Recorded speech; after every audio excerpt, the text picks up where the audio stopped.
Hold, you muted. You're muted. I remuted. I unmuted. Oh god, I gotta get this right. You think after a couple shows I would have this down? Come on You now. guess We've wrong. only So, been doing this. welcome. So. Just How a are little you, bit. Davis? I'm good. Welcome to that episode of Road to 150, guys. Your host today, as usual, my cat. No, I'm just kidding.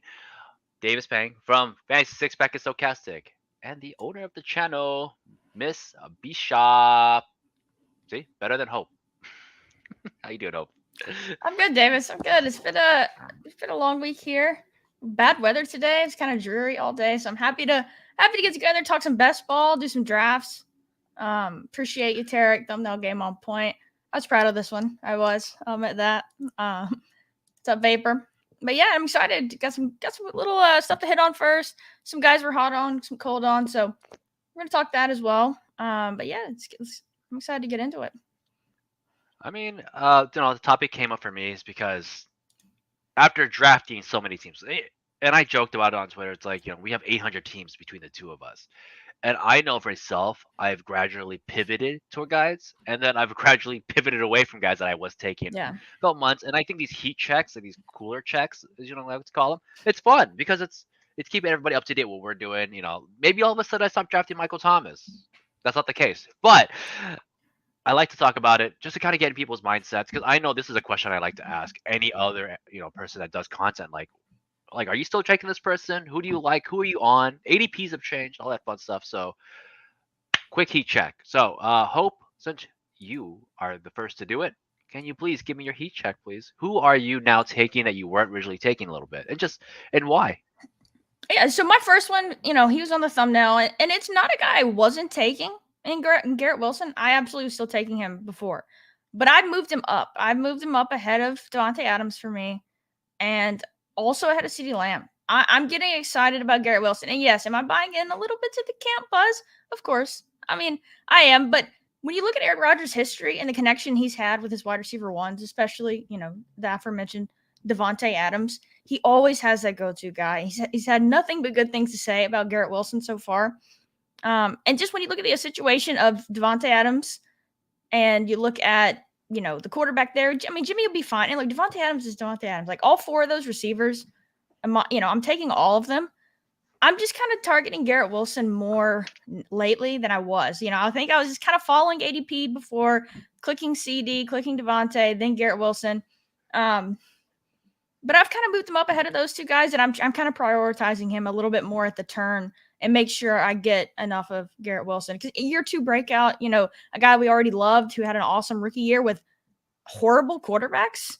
I mean, Mike White was his best quarterback, probably Zach Wilson, Joe Flacco, and the guy just produced. Don't forget the guy that all he did was run up the gut quarterback too. What was his name? He literally just ran like 12 plays straight. It was so goofy. But yeah, no, I'm kind of prioritizing it. Amon-Ra or Wilson? Jeez, that's tough. I don't know who would you take there? I mean, Amon-Ra probably on DK, but I think I'm Garrett Wilson on UD. But I mean, all four of them I still like. I'm just making sure and targeting in on Garrett Wilson and prioritizing him right now. I would take Wilson, I think. I took him tonight on my UCC, my Underdog Cardio Club team. Amon-Ra is cool and all, but like you said, I think he's more of a PPR guy. I don't know. Not to say he won't get touchdowns, but the odds of him getting all the touchdowns, like, who knows, right? Like, he could be a smash from weeks 1 through 6, and then. But I feel like Wilson could be a smash all season. So, like, and I get it. Like, I'm the one who's always kind of pivoted hard for Lazard. But at the same time, like, even I'll admit, I'm not like super in on taking Lazard sometimes because Wilson is a step above as a talent, right? We saw what happened in year one. He was offensive rookie of the year playing with guys that might be out of the league in the next 2 years. Yeah, he was awesome with terrible QB play. And I know you're more of a Lazard person than I am. But I mean, he still, had his usable weeks that you like, to talk about and target with Devontae Adams in Green Bay. Like he still has his 5 or 6 games, a year that you can use in your lineup. And so I think that could still be the case in New York. But Garrett Wilson is obviously, if anyone's going to be Devontae Adams for Aaron Rodgers, it's going to be Garrett Wilson. And then, with the Cowboys stuff, talking about the, their offense may be a little bit more conservative.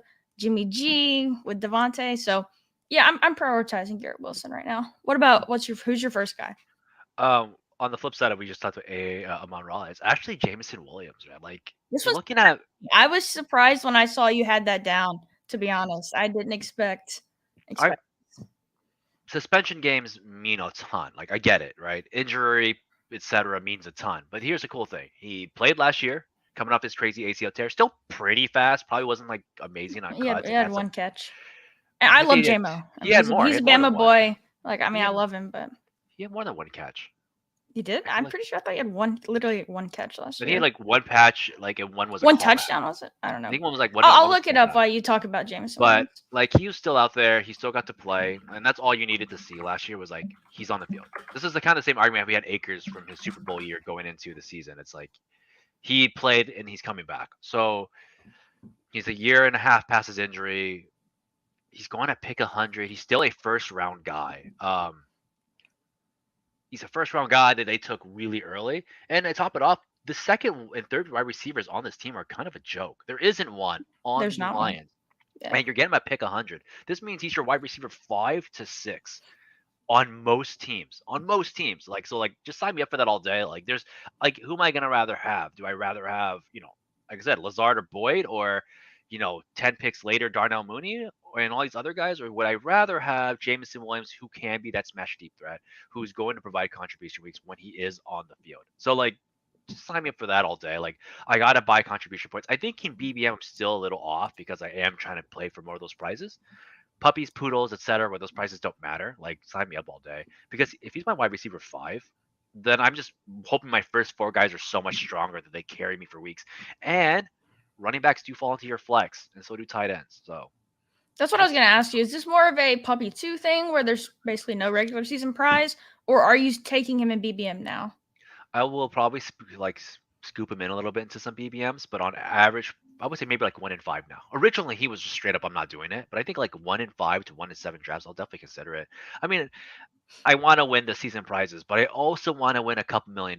So like, Yeah. I gotta like figure out how to do that. And I know when it gets to weeks 15 to 17, and some guy has JMO and I don't, I'm gonna go, oh shit, that's like his wide receiver 6. Like, I'm gonna end up crying facing him with like Lazard. Right. So I think it's just a good bet there. All right, number 2. And who's your number 2? So speaking of the Lions, mine is David Montgomery. He's a guy. I mean, we saw this last year with Jamal Williams. Now, I do not expect him to be Jamal Williams, but I was just kind of looking at my exposures the other day, and it's like I've kind of been soft fading Jameer Gibbs a little bit. On underdog with this like backfield where we expect like they paid David Montgomery good money, and it's like if I'm doing this soft fade on Jameer Gibbs, like I need something on the other side to like make that pay off, right? Like there's a reason I'm doing that. And I just had to kind of realize I was really low on David Montgomery. I think your influence a little bit there. He goes in the range of James Conner. I'd mixed him in, and he's probably has a better chance to have a lot more touches. But man, David Montgomery could be a smash with the Lions. That offense could be so much better than the Cardinals. That we just moved. And yeah, the Jamal Williams stuff is there. Like we saw what this role could be in the Lions offense. And so if I'm kind of soft fading Jameer Gibbs, like there needs to be a counterpart to that, right? Like I need to mix in more David Montgomery. And so I've been targeting him as well this last week in drafts and kind of making sure that I have some exposure to him. No, I mean, this is kind of what's funny about that. Like, so as much as I take Connor on one side, I do take some Montgomery on other flip builds. I think like if someone said, "Hey, Montgomery's my anchor, like 2 build," like I do an anchor, he's my 2. Who's gonna tell you that's a bad play? You take B Rob or CMC, and your second running back is like David Montgomery 70 picks later. Like no one's gonna sit there and be like, "Oh my god, like why would you invest so much?" Right? Yeah, he's Um, usually my RB2 on teams. yeah, he's either your 2, a very reliable 3 if you're going through 3 running back 4 receivers, which you can easily do. Like you can grab, I always pump them, but like Najee, J.K. Dobbins, and like Montgomery, and go 3 receivers right off the bat in the beginning, and grab receivers in between or whatever. But like he fits in anchor builds, he fits in like RB hero builds, and he fits in pseudo like double elite builds. Like it's Yeah. and to top it off, you're getting flex points. We already know that flex contributes. And Running backs are there. And It's a true. I solid mean, bet. too, like he's not a zero in the passing game. We know that. Um, and we expect the Lions offense to be really good. Plus, Jamison Williams being suspended 6 games, the touches have to go somewhere. We could actually see the vaunted camp like buzzy thing every year, both running backs are on the field at the same time. We could actually see that in Detroit with this Jamison Williams suspension early on. So I think that, that's something we could see. But let's get into your second guy Yeah. you've been drafting more of. Real quick, and this one's easy. It's just Darnell Mooney. I feel like he's a guy that we've kind of just crapped on. We're just like, oh, he did so bad last year. Oh my god. But this is also a guy that we took at like pick 50 to 60 last year that we expected to be a one, which no one really believed that Darnell Mooney was a one. Everybody just knew that he was in a one position. But the Bears completely flipped the script on us. They said, hey, throwing the ball is overrated. Let's just suck instead. And let's get the 101. So Darnell Mooney is now a two. He's playing behind DJ Moore. He's still on the boat of a PPR guy, Yeah. but in the off chance he gets a couple touchdowns, in the off chance he catches a few deep shots, which he can, or breaks loose for one, which he has, like he's pick 126. Like I like him more than Jacoby Myers. Like he's more spectacular than him. I like him more than some of the guys we're grabbing later in that 130, 140 zone. Like I think Mooney's a really strong 5 to 6 wide receiver right now. And that's just one of this. Like we know he's a two. We know he's talented. He just came off a bad year and he got injured. He's Yeah. corrected. We have corrected on his price. That's it. I think that makes total sense. He's definitely a guy I haven't been clicking as much lately. That Bears offense, we're still worried about the pass volume. Like, I love Justin Fields and everything, but I'm still, I don't know. It's in the back of my mind, I'm still worried about the target share there for Mooney. I kind of like have been just kind of only going DJ Moore and Komet with Fields, but Mooney's definitely like a guy I've always thought was pretty talented. Um, again, PPR, I'm probably going to focus more on him on DK. Andrew's got a question, looks like, about Mooney. Yeah, with the Bears pass attempts.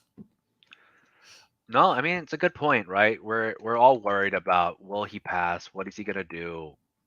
The thing the Bears knew from the get go was like this team wasn't getting by. And I think about this like if I was an organization and I said, man, my wide receiver core is the guy, aka like Velus Jones, like Darnell Mooney, and etc. Like, of course I'm not excited. But here's the one thing we have to remember. They actually passed the ball a ton going from 2021 into 2022. They almost have the same amount of pass attempts while Fields has played less games. So it's something to consider. I think he only played like 10 games starting, and he still almost passed as much as he did in 2022. And we can see why the reason is. They had Allen Robinson. They believed Allen Robinson was this guy still. Allen Robinson checked himself out. DJ Moore did not check himself out. He's in there. He's got paid.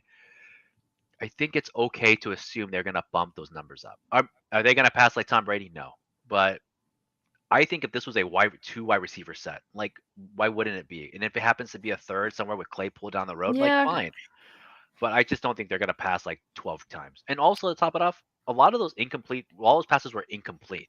So I think that completion ratio goes up a ton too. I don't think Fields is a bad passer. no, I mean, I agree with that. It's a tough click for me. I get what you're saying. I do kind of worry about the Claypool piece too.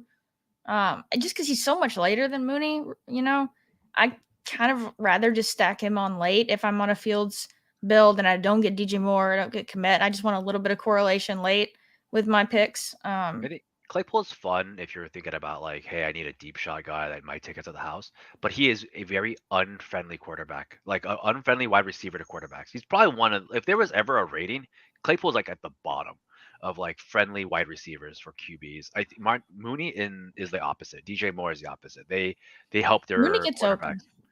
Mooney gets open, but Mooney comes back to the ball. Like he knows how to play his position. He didn't like jump up the No, roster because he was he's like a as, mega as they talent. say, he's a professional wide receiver. I believe in Mooney and his Yeah. talent. I don't know. I'm not as in on that one as you, but I respect it though. I like the idea. Something to think about. I mean, to top it off, I think you're probably asking yourself like 27 to 30 pass attempts, which was actually in range of what Fields was doing his rookie year, versus I think like last year he was getting like 12 pass attempts, and it's just like Yeah. okay, or 17 or some garbage number. So you start to, I think those numbers come up again because he did have those in his rookie year. He even had a game where he passed the ball like 38 times, which they did not do whatsoever in his like second year. think that's fair. Yeah. All right, Um, cooler check. Let's go. First one. I think you're gonna like to see this one. But JSN, uh, it kind of comes down to I still believe in JSN. I want JSN on my teams. I'm getting a little too overboard though. I was going, I like to review my percentages every, I do act, really care about, my portfolio as a whole and my percentages. And I have too much JSN for what his role is right now. I believe in the talent. I believe there's a chance that he ends up being the best receiver on the Seahawks. I truly believe that. Is it likely to happen though? No. And there's tons of smart people in the space who have made awesome points about his role, about the Seahawks pass volume, including yourself. Karane's mentioned a little bit, and I know he's super in on JSN, um, but there are reasons to worry about him, right? And so it's more of like a portfolio play than it is me starting to be worried about JSN the talent or JSN the player. It's just, I mean, I was approaching 20% JSN, and that's just too much for a guy in a three-way committee with Geno Smith, who we could look back and he could have been a one-hit wonder. I don't believe that. I've got tons of Geno Smith. Um, yeah, this is a good point too. It does feel like he's going to be a bad advance rate guy, but I do want that upside in the playoffs for a rookie wide receiver who I believe has tons of talent. So I do want him. But when I was just reviewing it, I was like, I hope I know you like him. There's a lot of reasons to like him, but 20% JSN, this is too much. And so I backed off of him this last week or so of drafts.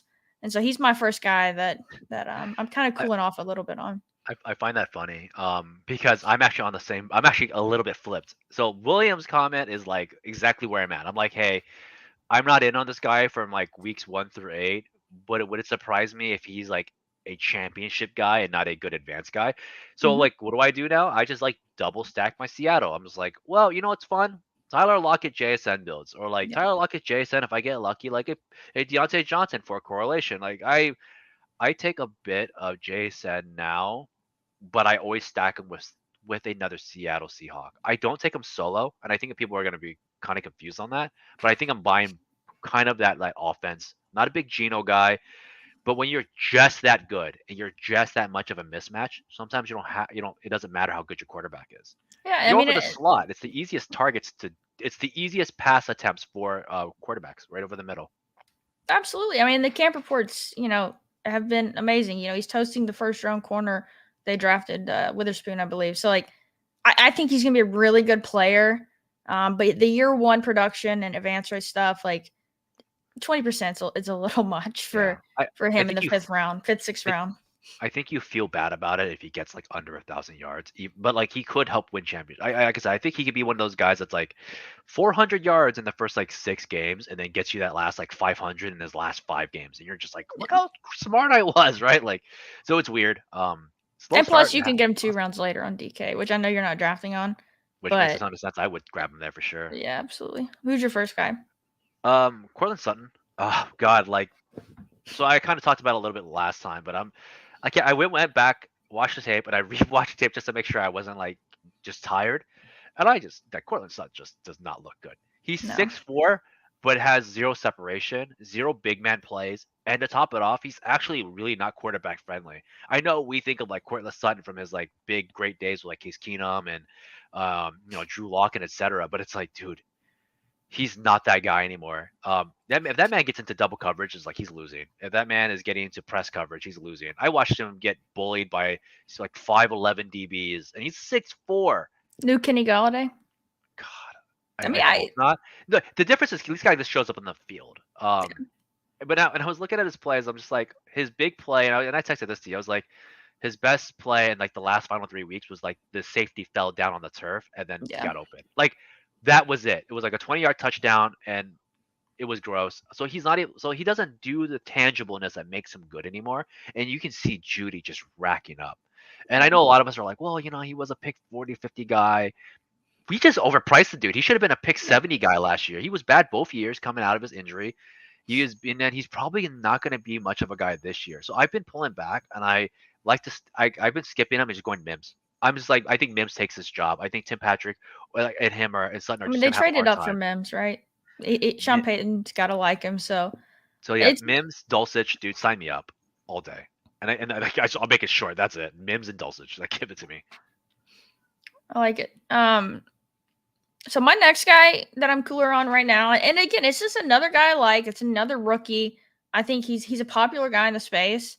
And it's similar to the JSN with the portfolio, and it's Kendra Miller for me. I really, really like Kendra Miller. I like what's coming out of camp about him. Well, I think he's a little banged up right now, actually, but I like what they said after they drafted him. They see him as a guy who can do everything, and it feels like he could be the Saints RB1 either at some point this year or in the future. But we got to take a look back and just look at the competition in that room. Jamal Williams is still a good player. He's not sexy. He doesn't do like anything one thing great, but he's going to be out there. Kamara is going to be suspended, but it's probably not going to be for the full year. And Taysom, I mean Taysom is still there, right? And all the other tight ends they have, like, it's a crowded room for like short targets and short area scores and things like that. So I've gotten too comfortable clicking Kendra Miller as like my RB4 on teams, just like kind of like as an upside type pick that maybe he takes over a backfield by the end of the year. And I still believe in that. But it was a guy I was clicking too much. Like I'm passing Jamal Williams every time, just taking the later guy, never clicking Kamara, which I still probably won't do that. But yeah, Kendra Miller's just a guy I have too much of. And I had to sit back and be like, I need to cool it on this guy. Um, just had too much of him. He's not a guy I'm grabbing a ton of. I think I could have or should have, but with like let's say Kamara comes back mid-season, I feel worse about having Miller. Let's say Jamal Williams is the guy because they paid him for a 2-year contract. In 2-year Yeah. contracts, and I was saying this on SGPN's chat, like 2-year guys have a very specific contract. It's come in here while we transition this new guy, and we're going to use you and abuse you. We saw this for Melvin Gordon. We've seen this for other 2-year guys. And I think people kind of forget that. We saw this for like DeMarco Murray when he went over with the Titans and they had Derrick Henry. And they were like, nah, man, you're gonna just have to suck it up for 2 years, buddy. You're taking that beating. So I feel like Kendrick Miller might just be a transitional piece for a little while. And even with good talent, like Javante Williams had to play behind Melvin Gordon. And I'm a Gordon guy. I believed in him that year in the 2 years, but 2-year contracts are a real deal. So I do think that's a good way to kind of get off of them a little bit, just kind of understanding the contract structures, especially how much money they kind of paid the guys. And Uh, the injury stuff too. That's something I'm reading the tweet now. It's like he's still recovering from, and I knew he had a knee injury in college, but I didn't realize like it was still lingering. Like they're still holding him out. They say he's going to be good to go at training camp time. But yeah, that was something that caught my eye, especially in the last 2 days. Like, well, this guy's not even really participating that much. So, yeah, he's a guy I like, but yeah, I just need to cool it a little bit on. Who is your final guy? And I think this is one for all of us in the space now these last 2 days, but it's a good one to talk about. so I had it a little bit here earlier. It was Rashad Penny. Guy I loved in big board, right? He was going to pick like 180, 190, 200. Like, didn't get a contract for weeks. I was joking about it the entire time. And then it's like he gets a contract, and now we're all jumping up. But now Swift goes there. Kenneth Gainwell's still there. Like Boston Scott's still there, and like Penny isn't the most epitome of health. And to top it off, like his contract's kind of bad, and his ADP is rather high. So I kept asking myself, like, because actually I don't have a lot of Penny, thank God, but I did take a few in the beginning, and I'm like, he's so close to Damian Harris. Is he gonna outperform what Damian Harris is doing in a less than 3-man space role, and on a offense that's similar to the Bills, where they're just a strong offense? And I think like every time I put Harris next to Penny, I'm like, I'd rather just reach for Harris now and rather than be stuck with Penny later and feel Yeah. bad about it. So it just comes down to ADPs, how it feels, and just like the possible burn. Like for all, like realistically, Rashad Penny should be going closer or a little bit higher than someone like Deontay Foreman right now, where we're very uncertain his situation and his contract and his health. While like Damian Harris has like been cleared, Deontay Foreman's been cleared. Like these guys are all like just in better situations with overall Yeah. less mouths to feed. Maybe not less for like the Bears, but you guys get my point. It's like it just seems all better thinking about those guys at price than Penny at like 125. Yeah, I totally agree. Like he's the one I have a good bit of. I do think he's a fun click there with him and Damian Harris in that range. Like, but yeah, I mean the news surrounding him, the stuff he might start on IR, like it's stuff we should pay attention to. Like some of the stuff that comes out, we can ignore and things like that. But yeah, the contract stuff, like it's alarming if you have a lot of penny. All right. Well, other than that, I think we should have to draft soon. You ready to kick it off? Yeah, hopping in right now. Go. 4 more. Are you in this one? Yep. Sweet.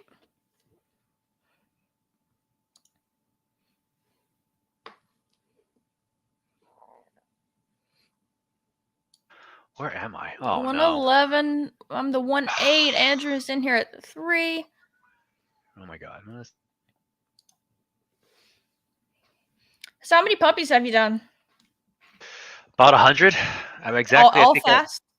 Yeah, all fast. I'm at about 100, and I'm like straight hating my life. Tired as hell.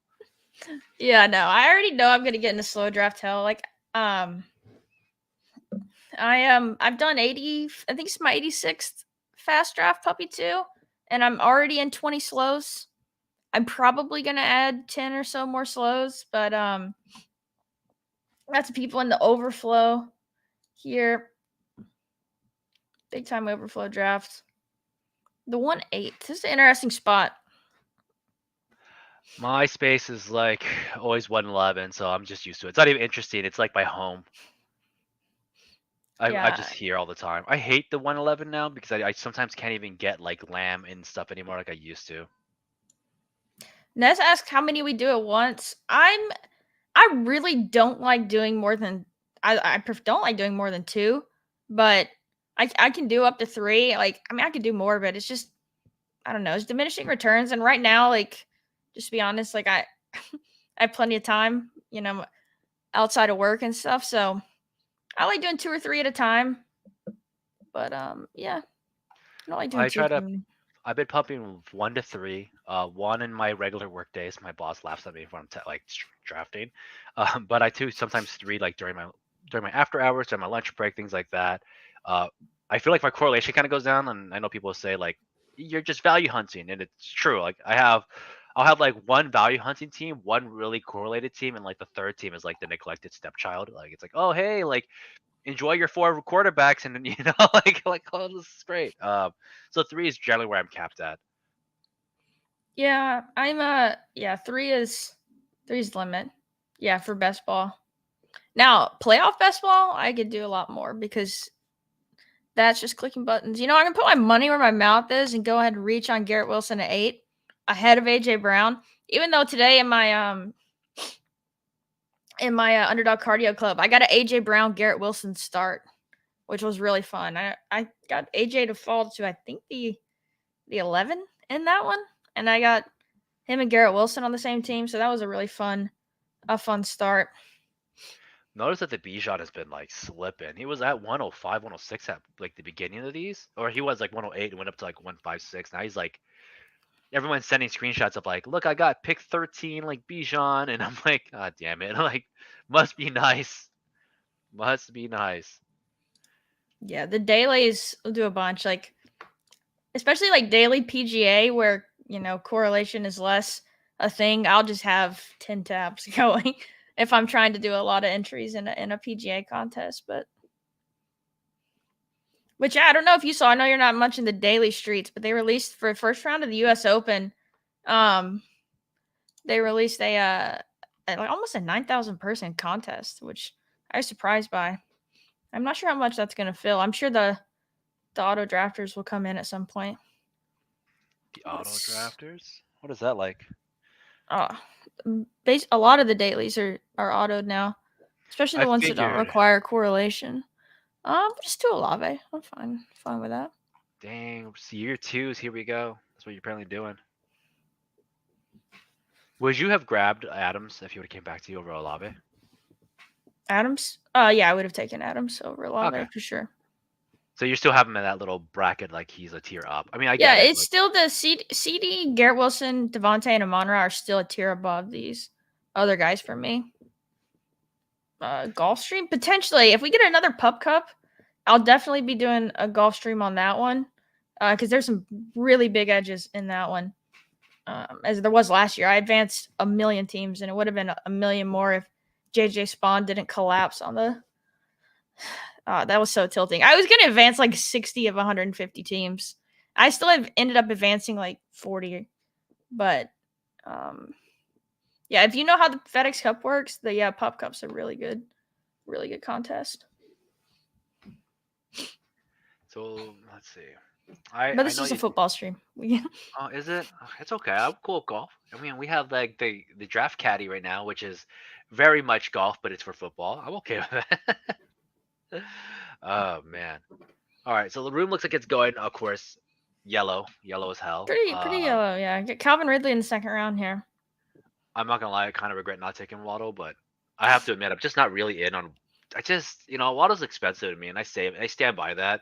I feel like Nick Chubb is just so stout for what he's been in the league, what he's been in for fantasy, and he's finally getting that respect after seeing all the, Nick Chubb doesn't catch passes. Oh, Kareem Hunt's better than him talks for the last 2 years, which I think we have proven that is not the case. That Kareem Hunt is better than Nick Chubb. Right. So I just can't. I gotta take him. He should be higher up. He should be a 1-2 turn guy, and he's in a good situation. Yeah. I'm super in on Nick Chubb. I've done a couple Garrett Wilson, Nick Chubb starts. Get that little week 17 off the rip correlation there the past couple days. So that's something I like. And yeah, I'm super in on Nick Chubb. Pollard's still on the board. A little interesting. Man, what's going on? Quarterbacks all go off the board. Let me see There what we we got. go. You don't get Pollard. I do not. I don't love any of these picks here. I mean, it's a good buy for that person's team. That's an You know what? interesting. I'm taking Andrews. Kelsey, Higgins, Paul. That's a really good start, actually. Ew, Andrews. I still stand by the Andrews is probably gonna get less targets this season. I get it. Everyone's like Monken and Lamar Jackson, and God, I can't, man. I've taken a few Andrews, and I always feel weird about it on my teams. I feel so much better of like Goddard, even Kittle. I've been taking a bit more Kittle these Yeah, days. you have to. I have to do it on zero RB teams more so. I mean, obviously, I'm trying to push Lamar back to me to get that stack. We'll see if he comes back, but Big Stunner. if Lamar wasn't on the board still, I wouldn't have taken him. Trying to push that, and then knowing that like this is a sharper room, so he might come back around because people don't want to take him unstacked. But it would make sense if they did. You don't have to have Andrews to take Lamar by any means. You have to influence your crowd. You got to say, guys, we're not colluding. Wink. But no, I'm just kidding. I'm kidding. I'm kidding. Like I don't want to get canceled on UD. Like someone's on a clip. Did he get We are canceled? not colluding. Christian Oh man. Watson's been popping for some people. Oh my God, Lamar came back to me. Oh sweet. You can take him. I'm just kidding. I gotta get my buddy. My Your guy buddy. Najee. I have to. I like the little Cleveland team bet you've got. I got that whole division together right now. Scoops up Lamar in the fourth. Don't blame him. Vapor's a hater. Vapor will snipe the crap out of you. Just throwing it out there. Vapor has week 1 correlation right now. He has Eckler, Waddle, Keenan Allen. Like week one. It's gonna start it off strong. You gotta start off strong. Let's see. Who do I want here? That's a game I'm trying. I'm trying to save up money and possibly attend that game. I love Chargers like Miami. I love the Chargers games. I really do. So I do want to pay to like probably fly and watch that. I gotta fly that by the wife though. Be like, hey, would you let me fly out to San Diego? Me and my friend group, we've got our game scheduled. Last year we went to Lambeau for Packers Patriots, and this year we are, I think week 8, we're going out to Denver for Jets Broncos. We were going to go to Packers Broncos, but we had to move it because of some PTO stuff. Yeah, you guys actually go out of state to a lot of those games to like catch randoms, as I remember. Well, no, we 2 people in the friend group are Packers fans, so that's why we went to Lambeau. And then we were gonna do, and then someone else is a Denver Broncos fan, so and they have family there, so we were gonna have a place to stay, which is cool. So I actually have a friend and my coworker. He attends 49er games at a random stadium every year. So they watch one home game, one away. The one away game they went to last year was the 49ers versus the Broncos. And if you remember that game, that was like a 9-point to 6-point game or something. And then he was telling me that in the crowd, all the Bronco fans are crying, and so were the Niner fans. They were both like hoping the game would end quicker because it was so bad. Like they were like, "Oh my God, this sucks!" And like, "Why does our team suck?" Like because Jimmy G and Wilson were just completely bad, and he was just like, it was the worst money he's ever spent was flying to that game. So which reminds me, because you said you guys are going to Denver this year. Like, are you confident? Are you in on it? You gonna go back to Denver? I mean, I'm not. Yeah, I know it should be fun. Get the Jets. And the good thing is, like, the couple people going who are Packers fans, you get to see Rodgers in a Jets uniform, so that'll be kind of fun. Green on Um, green, apparently. but I'm just excited. I haven't been to Denver. Actually, I don't think I've been to Colorado at all, and so that's gonna be a really fun time. Oh man, I just thought it was funny. So when he said that, it just reminded me of his like 49er Bronco game, and he was just like, dude, it was like terrible. He took days off for it and everything. He was like, Oh man, yeah, we are. We're staying like an hour outside of Denver, kind of like in the mountains a little bit. So it's gonna be a really cool setup that we've got. Shout out to my friend Ben's aunt who has a condo there, a condo in the mountains. That's gonna be super cool. must be nice. Some of us have to pay for Airbnbs like the poor people do. Uh, So, like I said, I'm considering catching that game. It's just Charger games are just amazing. that's All right. right, Dirk coming back up on the board. Who are you gonna take? Let's get some running backs sitting here. I might do an anchor build here actually if I get a opportunity. I don't have much of these running backs in Puppy 2, as you can tell. That's so Um, cool though that you have that stack though for your specific game. You can actually root for that one in this team. oh, That's dead. I didn't even realize. I know it wasn't intentional, but I just thought it was kind of funny how it just lined up. Like I got this actual team ready to go. You should just name it later and just track it and be like when you're there. I'll definitely do that for. I'll definitely play some DFS lineups of that. I'm just gonna take Ken Walker. Man, that's a tough buy. I can't. That's one guy I should. I'm trying to figure out if I'm ever gonna take him. I have a few I times. am. I like Ken Walker still. I like him and Charbonnet. And I know he's not efficient, man, but there's no like almost no. He's kind of like Nick Chubb a little bit, like with these long runs. Now Nick Chubb's more efficient for sure, and has He's a way better more efficient. and has a really good line. Well, it used to be a really good line. It's still pretty good.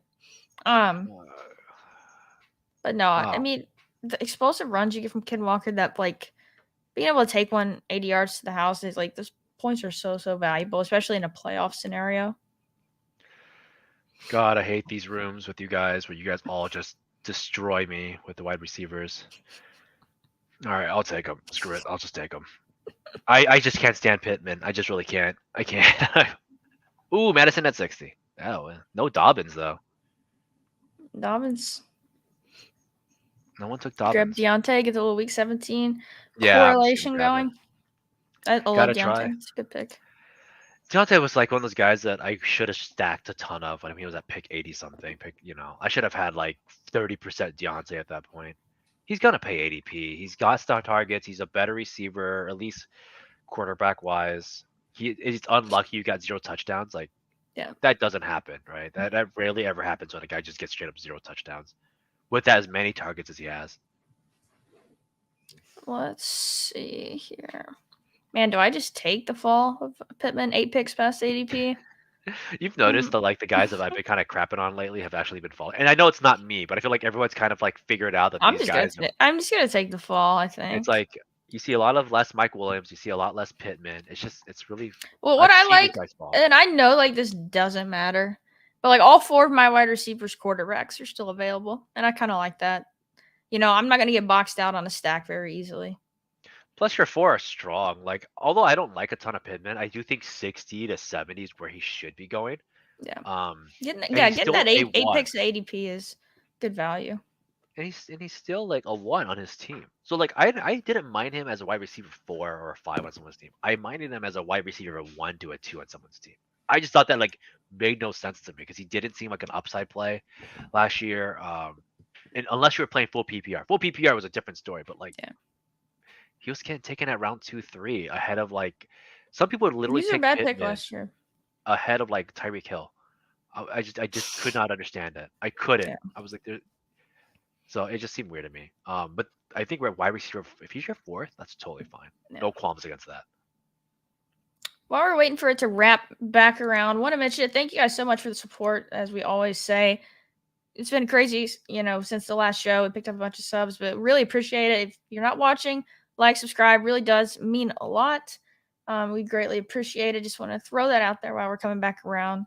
I know it's been really cool. It's been crazy, right, David? It's like, No, I've been hella surprised. I think we were like, what happened? Like I was like, I just didn't get it. I was like, did somebody like make a bunch of bot accounts or did somebody shout us out that we don't know about? So But yeah, It's thank you we're guys throwing so much. faster than I think we would have assumed, like Yeah, possibly. really appreciate it. All right, I'm trying to figure out what we're doing right here. Oh yeah, and I did mention, yeah, no, Vapor, Lamar totally makes sense. Yeah, and yeah, taking naked Lamar makes sense too.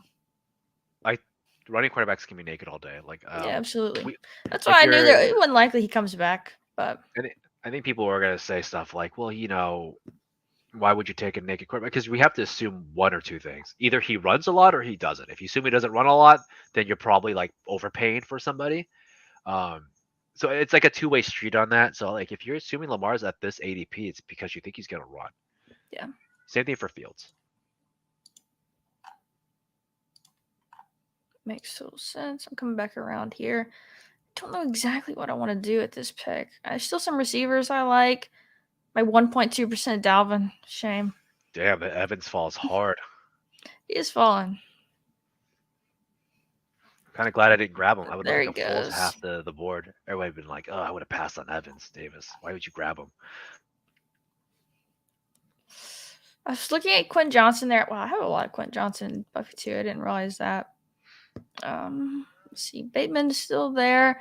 Could kind of do more of a Ravens bet, but I've got 20% Bateman. I kind of want to balance that out a little bit. Jeez, this is a tough spot. I do not.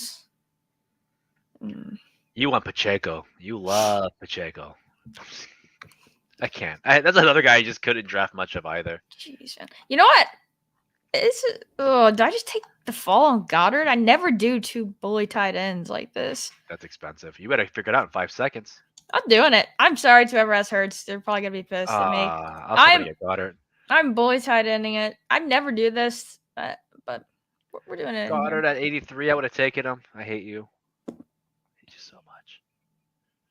Maybe make this too, like count on your tight end as a flex a lot, and maybe only do like 6 receivers on this team. Could be I something mean, you could still interesting. do your 7 receivers, and just have your 2 tight ends. I think if Andrews and Goddard don't get there, I don't know who will. No, Like I really wouldn't.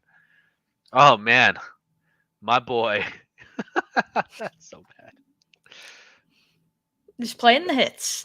I can't. Like just it's what it is. Like I don't like Pacheco. I just don't. No, I I don't don't like like Pacheco Pacheco. that much either. I think White's like fine. But we still have Dalvin Cook out there in the world, and who knows where he ever ends up. Pacheco is like nobody's like sold on him. Oh, I see Jameson was gone. Dude, you guys really making me do this. You guys just like leaving me these people. My 60%ers. Here we go. God. It's okay. I was actually grabbing Watson lately. I've been kind of like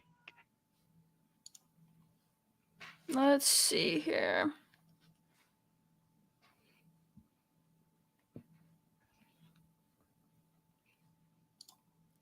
Easy click for Elijah Moore there for me. Did a little week 17 with Garrett Wilson.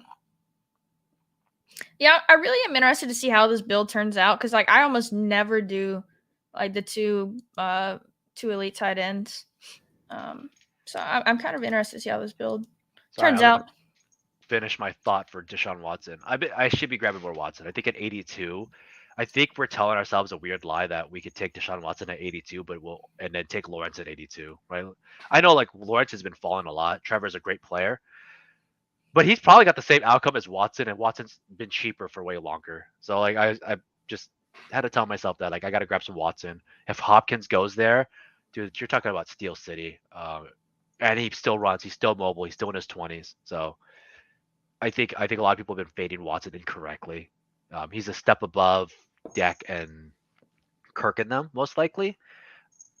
And you're getting him for Yeah, like in the middle. He's obviously not that fun of a click, but it's a smart one. I mean, we've seen such high upside from Deshaun when he's right, and so I think he's a really good pick. Yeah, I find it hard to take him and then like or skip him now and then not and like take Dak later. Like I just feel like that's weird or like skip him and then take like Cousins and Daniel Jones, which realistically Watson's better versions of both those guys, right? So Okay. I gotta tell myself to grab him more often. I think the only reason I can say this now though is just that the running backs, wide receiver there are still very relevant. like, hey, like Montgomery Connor, Elijah Moore, Zay Flowers, Bateman, all those guys are going next to him. So that is like the one argument you can always say, well, I need that skill position. I might not need quarterback. It is a replaceable role. But if Watson puts up his top 5 quarterback years, then he's not replaceable. He's a Yeah, QB5.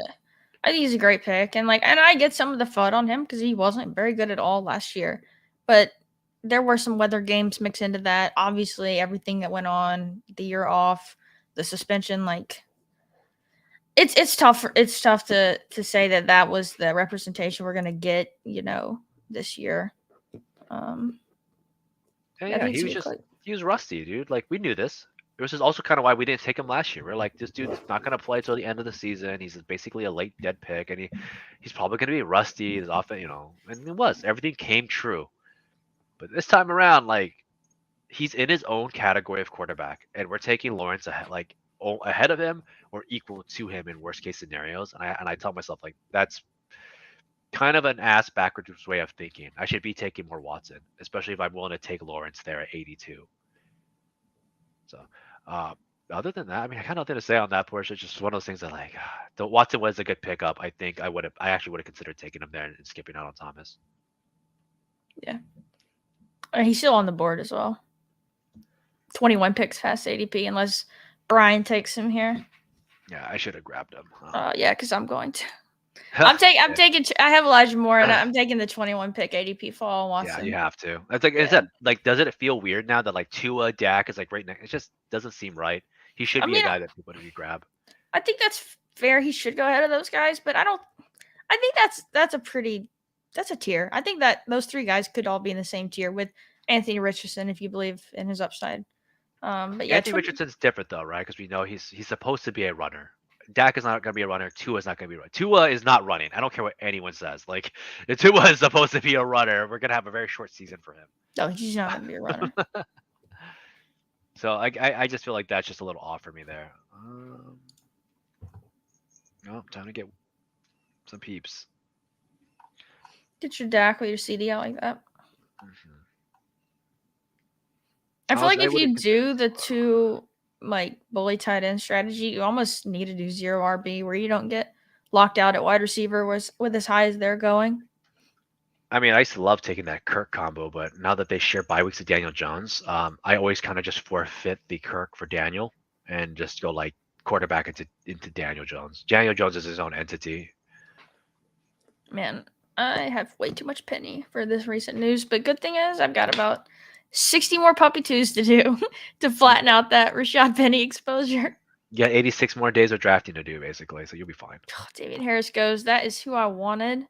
Man, see, this is when I would normally go Penny here. Or P Ryan. You're scared? You're not taking your P Ryan no more? Yeah. I mean, the Dalvin Cook stuff is still out there. Yeah, I don't like any of these guys at the moment. I'll just take him. Kind of got the bet with Judy there on the Denver offense being better. And hopefully Dalvin Cook doesn't sign. That's what we're hoping for by drafting him still. But this is going to probably be a 6 RB team anyway. So I don't mind.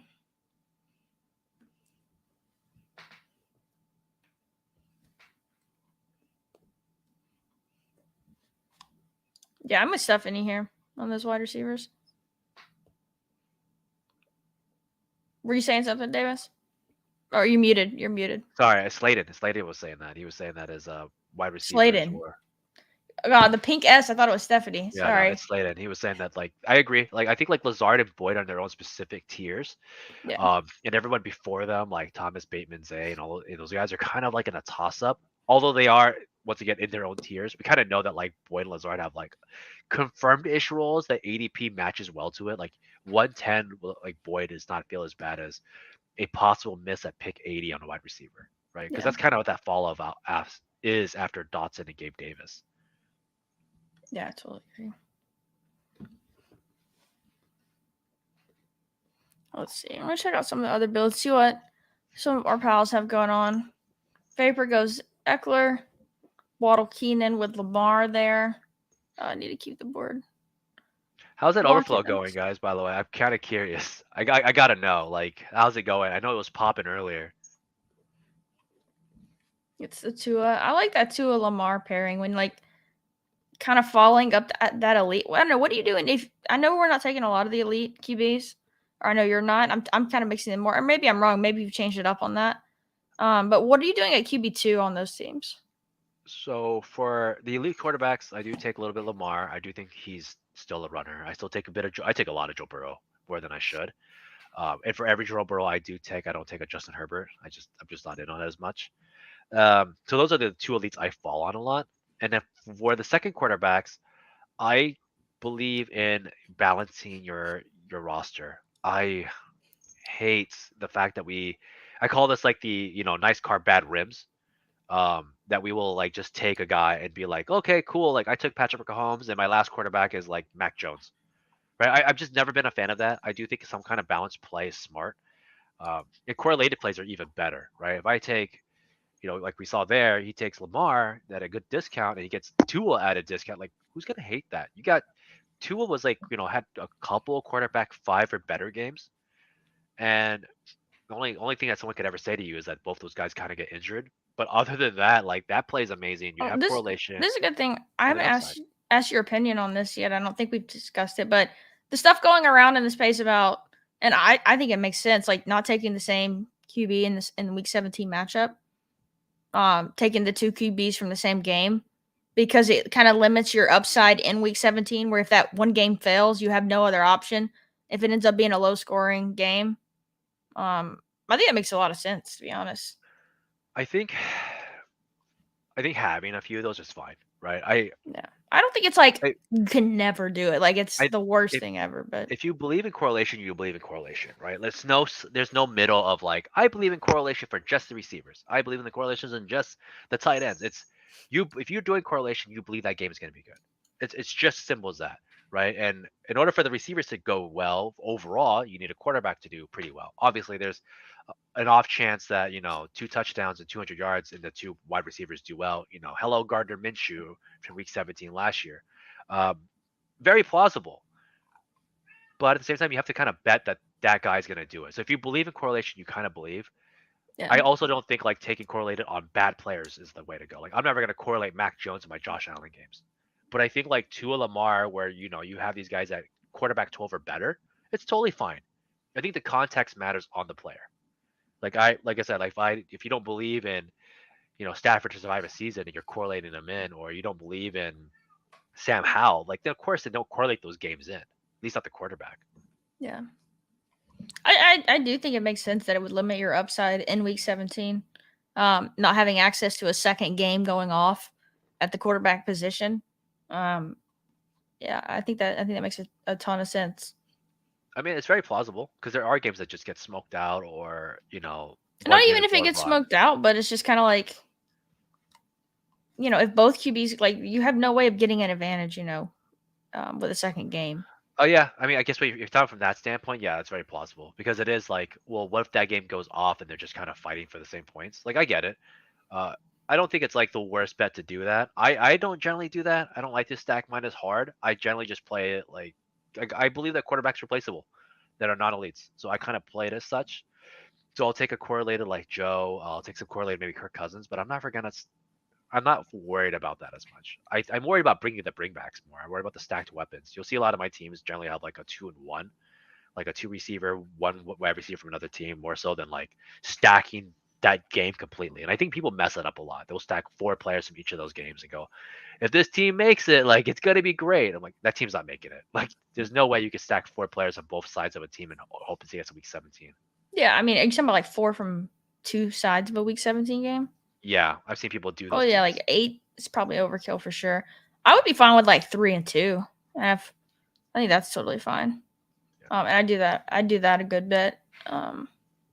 I do like Vapor's comment too, because this actually is very freaking true. Lamar always cooks us pretty hard. I don't know what it is. The Miami has no idea how to deal with Baltimore. Very fond of that game last year they played. Oh yeah, specifically for. So I do think that's DraftKings the case. GPP, baby. I mean, it's a thing. Lamar had his best games against us. It's kind of wild. Yes. I think it just depends on the context, but I do agree that there is possibility that it is a limited upside. But then we're also guessing, 6 months in advance. 7 months in advance of that game. Yeah, I mean that's what we're doing on any of it. But it's all about finishing first. Exactly. When it, I heard there's a correlation between points and champions. Like the guy who scored the most points in week 17 was the champion. I don't know how true that is, but can someone research that? Like, did scoring the most points help you win that week? You know, let's see. Trying to decide what I'm gonna do here. So many tight ends on the board, and I went bully tight end. Unfortunate, I don't need any of those guys. I'm in this weird boat too. I've been grabbing some mid tight ends Like lately. all the receivers are gone too. Dulcich, I love Dulcich. I was watching a lot of Albert O tape, and I don't like Albert O. That guy kind of dropped. That guy would drop open touchdowns. I'm telling you, if he plays 17 games, you're gonna face palm yourself when you watch him play. Albert O is not that guy. Yeah, I like both these running backs on the board. Let's see who else is here. Board, I could do. I don't want to reach that far for the backup. Do leverage on your team. Yeah, I picked Singletary mostly here. But man, Algier still does have just huge contingent upside with the Bijan injury. I mean, he's someone I still want to be mixing in. Yeah, Slayton was called it. Yeah, I was going Singletary there, pretty much all the way. People are really high on him now. I'm glad we made this call a couple months ago. He's not a bad player. People just hate his size. Like, people hate things that are like out of proportion, and I feel like Singletary's been taking that hit for years now. Yeah, he's not overly athletic or fast either. He's just a solid role playing like pass catching running back, or he can catch passes. I mean, he's just like a solid player though. There's nothing flashy about Devin Singletary. No, I agree that that's nothing like particularly there, but he's good enough. Like, he gets there, he's got to be on the field, he's played well, and it's all you can realistically ask overall. Like, can you get me 6-6? Yeah, he's super super solid. Look at you grabbing yourself some Taekwon. Yeah, I've heard about this guy. I heard he's pretty good. Taking him on there, this naked team. No, I just didn't want to grab anybody there. I already have two tight ends. Not much I could do. I love Higby, and I could have grabbed some DPJ, I suppose, and just really gone all in on that. But I'm not. That's what I'm trying to decide. I think I'm actually not gonna take DPJ here, just because I'm already. Maybe I should for the correlation, like pick two guys trying to hit one spot. Like trying to hit the second, third receiver. But man, I'm not the biggest DPJ person. Yeah. There we go. We got a lot of Singletary love. I remember just seeing really bad profiles. I don't. I probably should just take the correlation. Actually, I'm going to do that. I don't ever pick DPJ. Yeah, there's a lot of just people who crapped on like Singletary for no reason. They were like, Zach Moss is better. I'm like, Zach Moss looks like ass too. That's horrible. And he was like I said, people like to pump up the new item. Singletary's so young still. He was a decent pass catcher, not necessarily like in contested receiving, but he got out there. He would make these good plays. Yeah. Like I said, he's not flashy. He's never gonna truck anybody. He's not a highlight reel guy. But in real life, he's a soft football player. And he's probably gonna have a very strong journeyman career. I agree. Yeah. Shaheed is who I wanted to take there, and I broke the tie of the correlation, but I'm not a big DPJ person this year at all, especially the Hopkins rumors, but maybe he'll have a couple weeks to contribute round 14, or maybe he does it in week 17 randomly. I mean, at 160, it's just another pop shot. Yeah. The FUD is D-Hop, right? And if D-Hop doesn't go, that's fine. Then he's an outside guy. He's outside threat. He plays well. He was a second to third round pick in real life as a so he's not like a bad pedigree guy either. Yeah. Yeah. No. Yeah, it's up. I'm like you said, I have 2% DPJ. Is not a pick I want to take at all, but like I said, DPJ is the same draft pick level as Tillman, right? Like, it's not like everybody thinks DPJ is like this like late round guy they took. He's not. He's like, I think he's a second to third round guy in the draft. He's just been there forever, and like he's never lived up to like what we thought he could be as this big play guy, the deep shot guy. But I mean, he's had weeks like he's not. I mean, he also had a Baker Mayfield, so like the year he didn't have Baker Mayfield, things looked better for him. He's a fair. contested passer though. He's a contested receiver. He's a guy that has to play contested balls. He's never gonna break. I think Watson's cool though with playing contested guys. Jacoby Brissett was. That's why he did so well with Brissett. Like Brissett doesn't mind throwing into coverage. And neither did Baker, but Baker just did it shittily. Like, he just didn't know how to throw the ball. So like we saw him increase. Like he's year one, he was like 300-ish yards. Year two, he's about almost 600. And he went up to almost 900 yards this year. So he's literally getting better stats per year. Paul corrected Although us here. DPJ was a 6th rounder. was He he? was, I he feel was like a he was. later pick. So he was a big time recruit at Michigan, but he never really lived up to it. I think he has. I mean, he like I said, his stats are getting better. Why do I feel like he was a 3rd rounder? What am I thinking of? No, you're right. You Tillman. got me on that piece. No, Tillman was. I know Tillman was a 3rd rounder. That's why I make fun of his that 3rd round dead zone because that's what he was. No, okay, I got that one wrong. But DPJ is still producing. His year numbers have gotten better. It's not like he's regressed. It's not like he's stagnant. He went from 3, 6 to almost 900 yards last year. Yeah. But if they want him to be in a position to break out in the sense of like he has to like separate, that's not his game. He's not a separator. Um, he's a 50-50 ball guy. I feel like he'll be out there running routes if they don't get Hopkins. It's just the Hopkins could ruin the whole thing. Yeah, Hopkins ruins them, and I think if you're believing in Hopkins, and then you don't believe in DPJ. But I don't think he's the worst pick at 160. It's not the end of the world. Let's see. Don't really He's have any still a tall question dude, tie still strong. breaks. So. Jeez, never this mind. spot's disgusting. Never mind. I figured it out. He was draft Maybe down to projection 4. round 3, round 4. That's what it was. I'm looking at his combine thing right now. His draft projection was higher. And yes, you got it right. He was a high recruit from college, a high school into college. Yeah, he was a 5-star recruit at Michigan. Yeah. So, I don't know. I get it. Like people want to be down, but I'm not like gonna. They just brought in a lot of competition for him, right? I mean, they brought different competition. Elijah Moore is separate from, but Tillman, I will say, is the one that scares me. Yeah, It's Tillman's the direct competition, and the higher draft capital. No, it's a thin bet for sure. Yeah, and he's 160. It's not the end of the world. I'm still not taking any goddamn Zeke. I don't know how people have the balls to do that right now. I know he's gonna sign somewhere, but I'm just like, why? Why even bother? Yeah. I don't think I have any so far. Let me see if I got. No, I don't yet. Cool. We're in the Leonard same boat. Fournette, though? Yes. You have all the Fournette. I know that. I'm still holding out hope that he's someone's 3rd down back on a really good team. I mean, he's probably someone's plotter. Like I could see him just not like pure 3rd down, but he can't catch passes. Like he's not a 0 when it comes to that. He catches passes, but he doesn't catch contested passes. He led the league 2 years ago in most uncontested patches, like contested targets. Like he was just out there. He was just Mike Davis. Man, I really should have turned one of these other picks into receiver. This is the only thing about like, and I know I have 4. I started with 4 really good receivers, and I took Elijah in the top 100. But when you do this double tight end, it is tough because I feel like one receiver short, and then any of these guys, I'm just like, I got Claypool, Renfro. Let's see. I don't love either of these guys. I'm just gonna take Renfro, hoping he gets traded. I'm a big 3 tight end guy, but there's no way in heck I would ever take 3 tight ends here. No. Like, there's just no way. I would. That's bad. That would be so rough. I'm taking Renfro, hoping he gets traded. I still think he's a solid player. But it's obviously a very crowded slot situation in Vegas. I mean, I was looking at Josh Downs too. I'm still not 100% sold on him, but he's a fine late stab, just as good as like Renfro, in my opinion.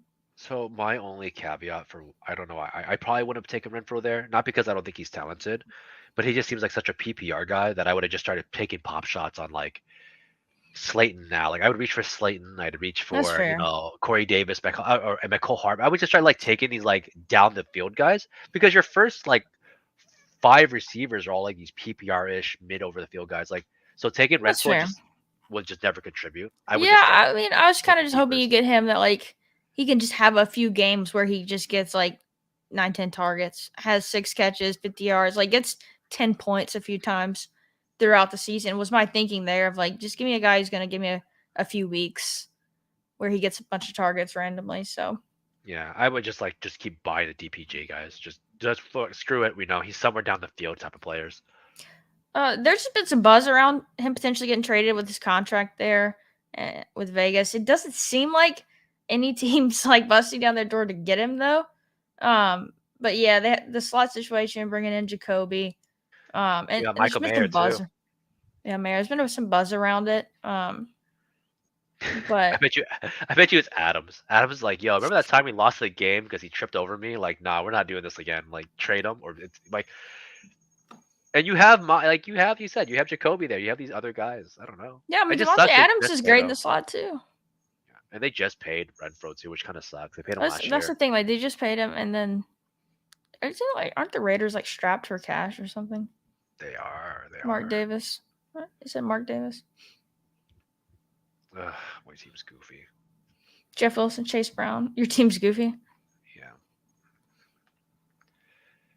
I think you probably didn't need one of the running backs you took, but those are your guys. I mean, I take Wilson in the fall. I take Chase. It's fine because I've No, I noticed didn't that. mean these last two. I meant one of the middle round guys. I probably would Oh, I have love turned them. into a receiver, but I know those are your guys though. Like, I mean, at that point, when they already have 5 receivers at up to pick 86, I think it's okay. I think it just works out. look, I'll take your recommendation. Just grab Slayton now. That's not cool. Could have used them. I'll leave you Claypool. Gross. I've got my 7% Claypool. I can't stand Claypool. He's just not fun to watch. I mean, he's fun on highlights, but he's not fun to watch like on average plays. It's like so bad. Highlight reel though, people love him in the highlight reels. I mean, there are other ways he can score touchdowns though, right? Like he's had those little end arounds to the goal line. Like, he's a Yeah, big dude. He's fast. Like he could get you a few usable weeks because he finds the end zone. but He the could way even find the end zone twice. Like, so the way he's used is not as a receiver though, and that's my point. Like he's a receiver that he yeah, sucks at his job, right? Like it's like it's weird. It's like that's like well he could run through people. I'm like okay, but he has to catch the ball. Like those little things kind of matter to me. yeah. Um, so that's why I said I'm just not never too sold on him. Like I remember just watching like his plays, and even Romo calls him out. It's just like God, godly body or whatever, but like $10 brain or something. That was just so funny. It's not fun to watch. I might just take him here though. I don't know if I need a ninth receiver. It's probably a 6 RB team actually, but all the RBs are just gone. I have 12% CPAT. That is disgusting. Get your Pierce strong. James Robinson's out. That is true. Yeah, I'm taking your advice. 2 picks in a row. Give me Pierre Strong. See, Nez agrees. He's just frustrated. He's not quarterback friendly, and that's a real thing. Yeah. If, Oh yeah, we didn't even mention the James Robinson situation. Oh, we don't need to. That's gross. I'm reeling a little bit from there. He was like my 6 RB for so many teams, and I think a few of my 5th. But this is also like a lesson for me of why I started just taking like Chase Brown and Chuba and these guys because like after that, now that Gus is like pumped up 2 rounds, these other running backs just feel absolutely terrible. It's either receiver or tight end to move on. I'm not touching like a ton of Zach Evans or like like all these guys on. I'm just like, nah, screw it. I'm not gonna play this game. I'm gonna just pay up a little bit and get these like 2s. Well, this is why like what you're doing, Hunter Henry in the last round. Like I want to be taking tight ends in the last round. That just makes more sense. I'd rather just take tight end. We know they have a role, so it hurts. Captain Harris is probably not a bad pick, especially in half PPR. Because if Ramondre did go down, like he would probably be the guy that gets the bulk of the carries compared to Pierre Strong. He's just not fast at all. And there is the threat. For some reason, the Patriots are the best odds to sign Dalvin Cook. There's always, we flirted with Fournette a few years ago, so like a couple years ago, not a few. And so that's out there. Like I would actually be surprised if we didn't bring in another. But the Ty Montgomery, like, there's 4 guys kind of in that room. Like, I mean, obviously, because I'm a huge Ramondre person, I'm hoping that they just roll with those 4 guys. But we'll see. I can't say I can't. I don't know. It feels weird. Like I can't take Ty Montgomery seriously. Like the guy never survived seasons. He's like. Well, no, I'm not picking him in fantasy, but can he be a guy who plays? Like, I think so. He's been on how many teams in his career? I don't know. Like, I mean, we people act looked like at it he's week one when he was healthy. He played like what 40% of the snaps. He played more snaps than both Damian Harris and Ramondre. I'm pretty sure, or at least Ramondre. I know that's for sure. that's one game. I mean, that'd be like I me know it's buying. one game, but I'm just saying, like, that's the first game. Like, this was the Yeah. plan they were going into. I know it's a different offensive coordinator now. And again, I'm not saying you should take him in fantasy at all. It's just, He's been it's on so 5 teams. Patriots to, like, just run him out there. Like, Yeah. like, I think they've been trying to find their James White-ish guy, and I think like Montgomery could fit that because he was like yeah, a he could. receiver. But this is like his fifth team. I'm not buying into like this I have fifth been team guy. listening to a lot of the Patriots beats and stuff coming out of there, and like they're just talking about how thin the receiver room is He's right a now. 30-year-old running back that's on his fifth team. Dude, I don't think he's again, this is not fantasy, but like Yeah. Juju has not participated at all in OTAs. He's hurt already. Like Taekwon hasn't participated. Like this, it's a thin room. Like Taiwan, I think that's part of the reason the reports on him are he's getting so much buzz is because Juju and Taekwon are not participating right now. So they just need bodies out there. I mean, in Um, that regard, like that's makes a ton of sense. I just thought some people are like, "What if he's that guy?" I'm like, "Stop. Let's use your pick a little bit somewhere else." Like, I don't know. It just seems funny. Like I said, he's like a 30-year-old running back, wide receiver turned running back on his like fifth team. I'm not like too stoked on it. yeah, ML Um, saying it better. Yeah, it's not a draft tie thing. It's just I think oh yeah, he might play snaps and like just be annoying for Ramondre and annoying for Pierre Strong. Like, and I get that portion. I really do. And I yeah, and no, I this get. is not a draft time on thing. I'm more of I've seen it on other people's like takes or like you Oh could yeah, I look at have him. seen some people being like, "Oh, he's a receiver on underdog." Like let's not do that today. Let's try to win money and not just like really. That's not even a galaxy brain. That's like something else. That's like a totally different level of like overthinking your game. Um, did you want to pull up a quick team recap Yeah, on actually, we ours should do that. and then maybe a friend or two's? You first, obviously. Yeah. All right. Quarterback room: Deshaun, Russ.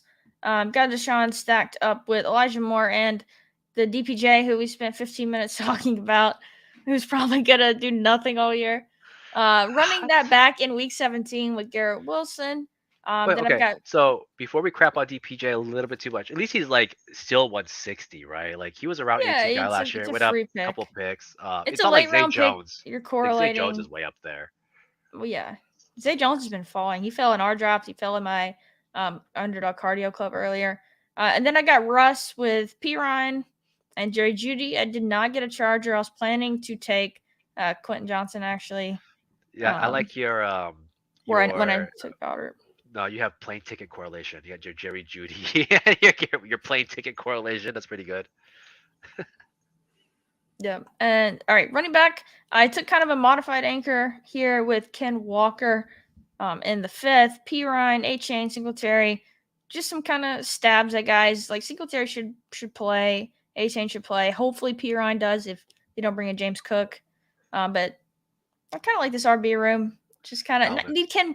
need Ken Walker to have a good year though. That is the thing, and hopefully Foreman kind of can do it in Chicago. And obviously that's a crowded room as well. I like how you Receiver. have two Mhm. running backs that can be blown up by Dalvin Cook. I do, Yeah, yeah. you have both of the two guys that can get blown up by Dalvin Cook, and that stings. It does, I, but that's why drafting now, and that's what kind of holding off on my BBMs and like giving it a little bit of time. individually though, like I do like that. Like this is like fine. It's a 6 RB build. Like you played it Yeah, right. exactly. Like you hopefully have some early season production from Piran, but ultimate receivers, really like the first four: Garrett Wilson, Chris Olave, Judy, Pittman. Yeah, we talked about Pittman. Get him around later is nice. Elijah Moore, DPJ to go with my Deshaun. And then grabbed Renfro and Slayton late. And then this is my first bully tight end of the season. It's because I got Goddard 9 picks after ADP there with Andrews Goddard. So we'll see how it goes. I don't know if I love the build. Like I really think I would feel better about my team if I had one more like solid wide receiver. But I'm a pretty wide receiver heavy drafter, so most people would probably be fine with the top five that I got. Oh, like I like the team. I think Good. like your bully tight end turned out fine. It really Yeah. did. Usually I've seen some really bad bully tight end teams, even of early quarterbacks, that actually turns out really strong. You have 4 core receivers, enough running backs to get you by, all in RB2 roles or RB1 roles as of right now. I don't hate it. You took advantage of like bad narratives and went with it. Yeah, we'll see. I got your team here. I got Dacky P, Daniel Jones, so DPDJ, CD Lamb with my with my Dak, Cooper, like my running backs, obviously Cleveland, Najee, Connor, my 3 homies, up team up the gut. I love these guys. Jeff Wilson and Chase Brown. I don't. They're playing second fiddle, but it's not the worst second fiddle. Jeff Wilson, if no Dalvin Cook, totally fine with me. Chase Brown, I'm okay with it. I'm running Chase Brown. I do think that Mixon is gonna play. Also, Oh, Travion Williams. Getting a little and Mixon, buzz. true, I but I still mean, take some Chase Brown at 180. It's not a big deal. no, it's not. CD Lamb, Amari Cooper. I already talked about those guys. JSN with my Deontay Johnson. I like the correlation. I just got to take these. Not many guys I took before. Michael Thomas because he's my buddy. Tyquan Thornton because somebody here on the channel recommended him to me, and I've been taking a little bit more of them. I did I just recommend him when he was going like 40 picks later than he is right now, but still taking him. It's still the same idea to me. Marvin Mims. I was talking about Sutton earlier. I do think Sutton is somewhere, but it's going to be tough. I think Marvin Mims is going to cut a lot. And then Mac Hollins, as we were talking about Darius Slayton and stuff, I like these deep threat guys. Like, can he get me 2 games at pick 18? And I think Mac Hollins is one of those guys. I think he can. Uh, He'll be out there. He should be. Chig, Schultz, I think these 2 guys are both their 2s on their teams when it comes to actual targets. I think Chig's a 2 on his team. I think Schultz is a 2 on his team.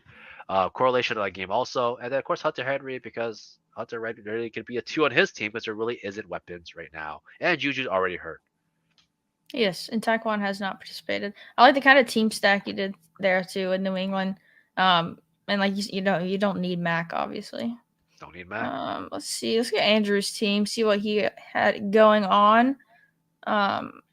Let's see. We got Mahomes with Pickett and Stafford. So you took an elite, and then got 2 guys. Like he got Stafford all the way at 190. I was kind of wondering why there was 3 QBs on a Mahomes team, but you got such good value on Yeah, that makes sense. Stafford there. I think that's okay. I'm usually only going 2 though, but that I kind of get it. Like that makes sense, especially. I think if your 2 is weak enough that it's Pickett, that it's okay to grab that 3.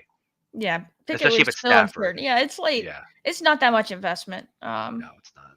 Especially all right, you got Saquon, James Cook, McKinnon, Jalen Warren, and Leonard Fournette. I like this RB room. Really making a pretty big bet on Cook. I feel like on this team, you need You him also, to they're be correlated good. too. Yeah, They're they also are. correlated. I like it. Tyreek, Drake London, Pickens, Gabe, Boyd with his Cincy KC stuff going. Let's see. Van This Jeff to actually, go with this is really Stafford. cool though. His quarterback, his wide receiver, and his running backs are all stacked. Yeah, I like it a lot. They're all stacked together. That's actually really interesting. It's fun. And then Hawkinson, Irv, tight end room, just collecting the Vikings' current and former tight ends. Hawkinson he has correlation for that week. No, so Irv Smith, the correlation with the bring back for Patrick Mahomes. Yeah, him and Boyd and team Chiefs, yeah, stack. and more. Oh yeah, So it's it's a a good team. It's really Andrew correlated. said he hasn't done 3 QBs with Patty yet. Don't love it. Yeah, I don't know where though. At pick 190, like Stafford's probably going to give you at least a usable week or 2 compared. I don't know like where else you would have gone. Maybe this could have been a 6 RB team. Would be my only thing, but I think it's a solid team. I mean, he bought it correctly, right? He took Cook. Sorry, he took Barkley. He took Cook. So Barkley's his anchor. Cooks is his second. People do like him. McKinnon and Warren are receiving backs, and he's correlated on his team. They're stackable. So what these guys are getting touchdowns is probably through the air. And then Leonard Fournette, right, where Twitter as a whole is betting on him to get a job. Yeah. Like these are all like fine bets. I don't hate this at all. And Stafford is. We forget that he is if you thought about a quarterback that could go 3 touchdowns at 300 yards, like Stafford's one of those guys. Yeah. At You're pick hoping 190. last year was a fluke. I just worry about that O line was so bad, and they it's made some absolutely terrible. improvements, but yeah. And he has the stacks to go with it. It's a good team. Other than that, guys, thanks for hanging out with us. We did hour 20 minutes. Not too bad. It's a semi-long show for us. It is. We can get a little long-winded on some discussions, but that was fun. I like our draft. We had a good heat check. We had a good thumbnail, all created by Hope. It really was. I was stoked by that. Before we go, reminder everybody, please like, subscribe, send this to a friend, send it to your auntie. Tell her to subscribe. She has YouTube at home. It's totally okay. She won't know. I did that with my aunt's phone. See, there we go. Just hit the subscribe button and then hand her back her phone. Other than that, guys, we'll see you on Thursday. Hope, any last words? No, yeah, really appreciate you guys. Support's been awesome. We're having a blast just getting on here drafting, talking fantasy football with you guys. I love your ideas you throw at us. It's so much fun just getting on here and talking best ball. So, yeah, absolutely. We'll see you guys later. Tag us in the other